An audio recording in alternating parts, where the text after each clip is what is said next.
ស្រីក្នុងលោកកសននេវិហ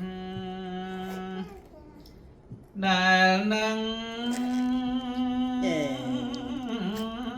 វិនិ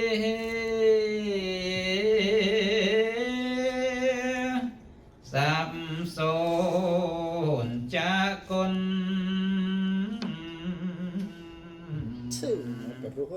នឹកស្មានថាអីគេ ព្រះគោដម ឲ្យទុំនៅម្ដុំនឹងសល់ ព្រះអង្គមា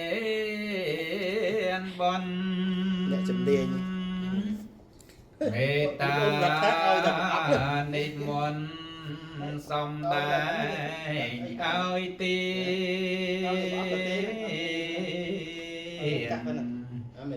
ធម្មជាតិដូចម្ដេច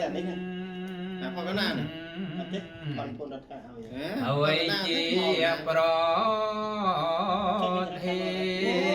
ន បលជុំមកកាមេរ៉ាកណា នាំសត្វ ដាក់ក្បែរ ឲ្យមានសេចក្តីវិនិច្ឆ័យ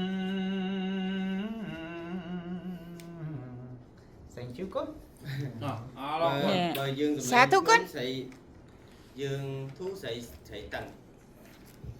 អត់ទេបងប្អូនជួយ